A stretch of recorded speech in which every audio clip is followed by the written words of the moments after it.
प्रिय छात्रों नमस्कार। फ्री ऑनलाइन कोचिंग में आपका स्वागत है। आज हम लोग प्रश्नावली 3.4 को सॉल्व करेंगे, जिसमें प्रश्न क्रमांक 1 दिया गया है। निम्न समीकरणों के युग्म को विलोपन विधि तथा प्रतिस्थापन विधि से हल कीजिए तथा कौन सी विधि अधिक उपयुक्त है ये भी हमें बताना है। तो हमें ये प्रश्न दिए हुए हैं। तो ये जो प्रश्न है 4 प्रश्न हैं। तो हमें इन प्रश्नों को विलोपन विधि और प्रतिस्थापन विधि दोनों से सॉल्व करना है। तो सबसे पहले हम पहला प्रश्न करेंगे x + y = 5 और 2x - 3y = 4। आइए करते हैं। तो इसके लिए हम सबसे पहले लिखेंगे दिए गए समीकरण और दोनों समीकरणों को लिख लेते हैं और इसे समीकरण 1 बना लेते हैं और इसे समीकरण 2 बनाते हैं। अब हम विलोपन विधि से चूँकि करेंगे, इसलिए विलोपन विधि जो है उसमें हम यहाँ पर हेडिंग डाल देंगे विलोपन विधि से।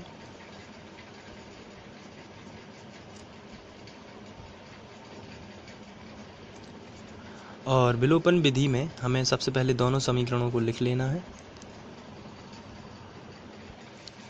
जो कि है x + y = 5, ये हमारा समीकरण 1 था, और दूसरा है 2x - 3y = 4, ये है समीकरण 2।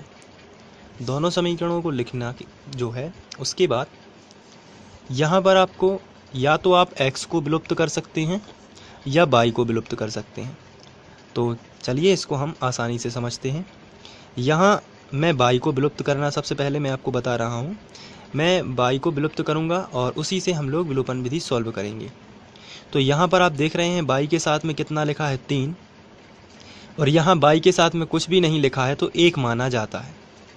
जैसे यदि हमारे पास ये रफ पेपर है, यहाँ पर लिखा है x + 2y = 4, x + 3y = 3, यहाँ 2x + 3y = 3। अगर ये वाला समीकरण होता तो यहाँ y का जो गुणांक है वो कितना है 2 है, यहाँ जो y का गुणांक है वो कितना है 3 है। इसी तरीके से हमें सबसे पहले y के गुणांक की पहचान होनी ज़रूरी है। यदि आपको पता है y का गुणांक क्या है तो फिर विलोपन विधि बिल्कुल ही सरल होती है। तो यहाँ पर आप बताइए y का गुणांक कितना है 3। आपको ध्यान रखना है कि चिन्ह आपको नहीं बोलना है, चिन्ह जो है वही रहेगा, चिन्ह नहीं बोलना है, आपको केवल गुणांक ही बोलना है। जैसे यहाँ पर y का गुणांक कितना है 3 और यहाँ y का गुणांक कुछ भी नहीं लिखा है, तो y के साथ में यदि कुछ भी ना लिखा हो तो 1 माना जाता है। तो y का गुणांक कितना होगा 1।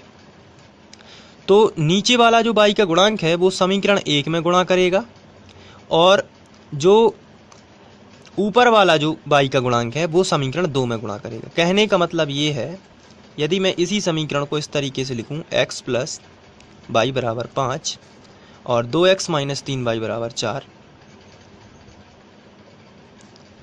तो यहाँ पर ये जो 3 लिखा है ये 3 गुणा करेगा इसमें भी और इसमें भी, और यहाँ पर जो 1 लिखा है ये 1 गुणा करेगा इसमें भी और इसमें भी। तो चलिए हम इसको करते हैं। तो समीकरण 1 में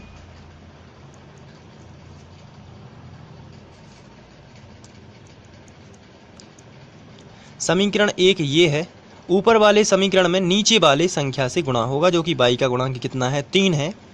तो समीकरण 1 में 3 से गुणा तथा जो समीकरण 2 है, ये नीचे वाला जो समीकरण है उसका गुणा होगा ऊपर वाले, यहाँ y का गुणांक कितना है 1 है तो 1 से होगा। तो समीकरण 1 में 3 से गुणा तथा समीकरण 2 में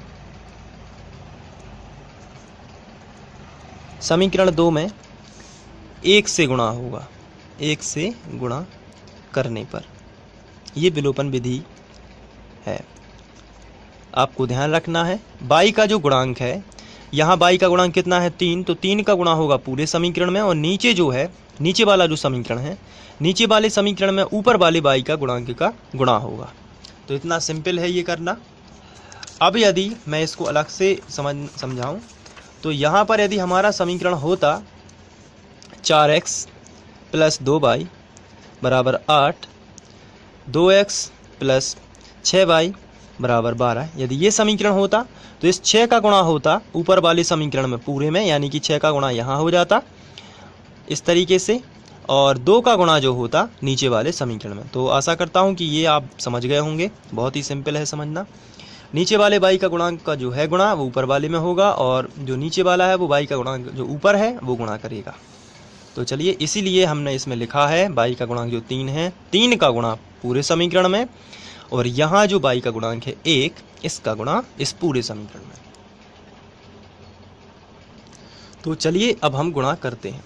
3 का x में होगा तो 3x, आपको ध्यान रखना है चिन्ह का गुणा बिल्कुल भी नहीं करना है, केवल 3 का ही गुणा करते जाना है। 3 का गुणा इसमें हो गया है, अब 3 का गुणा करना है y में, तो आएगा 3y बराबर 3 का गुणा 5 में, तो 5 दिया 15। ये एक नया समीकरण है, इसलिए हम इसे समीकरण 3 बना सकते हैं। इसके बाद यहाँ जो y का गुणांक है वो है 1, तो 1 का गुणा हम इसमें करेंगे, इसमें करेंगे, इसमें करेंगे, तो कोई चेंज नहीं आएगा। किसी भी संख्या का जब हम 1 में गुणा करते हैं तो वही संख्या आती है।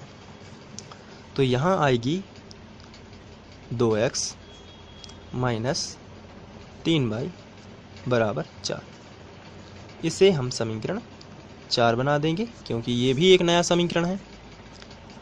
अब यहाँ पर आपको एक नियम और याद रखना है, अगर यहाँ पर असमान चिन्ह है तो हम उसको, यहाँ पर असमान चिन्हों में होगा जोड़ना और समान चिन्हों में होगा घटाना, ये आपको याद रखना है। तो ये आपको याद कर लेना है। तो समान चिन्ह और असमान चिन्ह के लिए आपको इसे याद कर लेना है, तो आप इसको नोट भी कर सकते हैं अलग से। समान चिन्ह यानी घटाना, असमान चिन्ह यानी जोड़ना।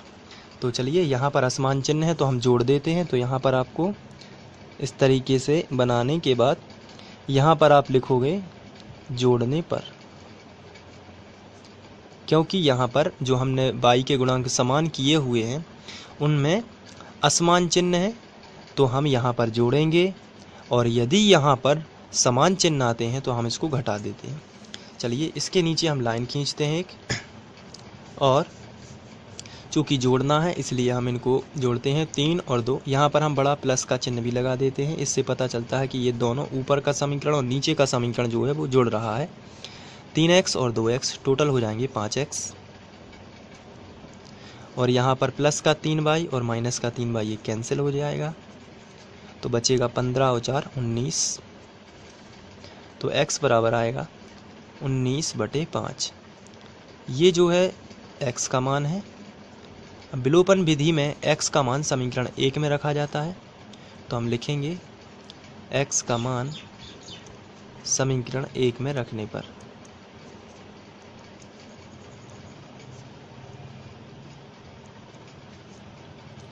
तो समीकरण 1 हमारा था x प्लस y बराबर 5। ये हमारा समीकरण 1 है। तो यहाँ हम रख देते हैं, x की जगह पर रखेंगे 19/5 प्लस y बराबर 5। यहाँ 5 का गुणा y में होगा एलसीएम से, 19 प्लस 5 का y में हो गया तो 5/5 बराबर 5। बटे में कुछ नहीं है तो हम इसको 1 कर सकते हैं। अब हम करेंगे त्रियक गुणा।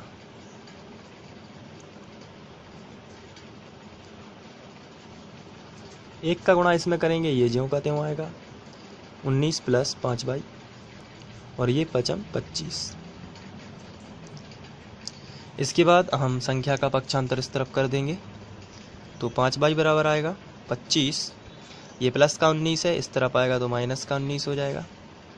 तो 5y बराबर 25 में से 19 जाएंगे तो बचेंगे 6, और यहाँ पर y बराबर 6/5। ये y का मान आ जाएगा। तो हम लिखेंगे, अतः x बराबर 19/5 और y बराबर 6/5 समीकरण निकाय के हल हैं। समीकरण निकायों के हल हैं। ये तो था विलोपन विधि से। आइए अब हम इसे समीकरण 1 व समीकरण 2 जो हमें दिया गया था प्रश्न में, उसको हम प्रतिस्थापन विधि से हल करते हैं। तो इसे समीकरण 1 बना देते हैं और इसे समीकरण 2 बनाएंगे। अब हम इसे प्रतिस्थापन विधि से हल करेंगे। तो प्रतिस्थापन विधि से हल करने के लिए हम समीकरण 1 से शुरू करते हैं। तो हम यहाँ पर लिखेंगे समीकरण 1 से, और जो हमारा समीकरण दिया गया है उसको लिख लेंगे। तो समीकरण दिया गया है x + y = 5।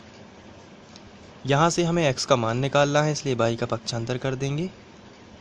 तो प्लस का y इस तरफ आ जाएगा, तो माइनस का y, इसे हम समीकरण 3 बना देंगे। अब जो x का मान है इसे हम समीकरण 2 में रखते थे, तो रख देते हैं x का मान समीकरण 2 में रखने पर समीकरण 2 ऊपर लिखा हुआ है, तो सबसे पहले 2 लिखेंगे और x का मान रख देंगे 5 - y, इसके बाद -3y = 4। अब हम यहाँ से 2 का गुणा कर देंगे, 2 × 5 = 10, माइनस 2 का y में हो गया तो 2y, -3y = 4। इसके बाद y हम एक तरफ लिख लेंगे और संख्या एक तरफ लिख लेंगे। 2y - 3y = 4। ये प्लस का 10 है, इसका पक्षांतर इस तरफ होगा तो माइनस का 10 आ जाएगा। यहाँ से माइनस का 2y और माइनस का 3y, माइनस का 5y हो जाएगा बराबर माइनस, यहाँ 4 चले जाएंगे तो बचेगा केवल -6। दोनों तरफ से माइनस माइनस कैंसिल हो जाएगा, ये और ये, तो बचेगा 5y = 6। यहाँ से y का मान आएगा 6/5। ये जो y का मान है इसे हम समीकरण 3 में रख देते हैं। y का मान समीकरण 3 में रखने पर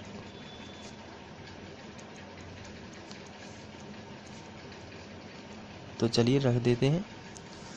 समीकरण 3 हमने बनाया था x = 5 - y, ये ऊपर हमने बनाया हुआ है, आप देख सकते हैं यहाँ पर x = 5 - y। तो अब इसमें हम y की वैल्यू रख देंगे, तो x बराबर आएगा 5 माइनस y का पूरा मान है और ये है 6/5। तो x = 5×25 LCM से गुणा हो जाएगा, -6/5। तो यहाँ पर आएगा x = 19/5। 25 में से 6 जाएंगे तो 19/5, ये x का मान आ गया।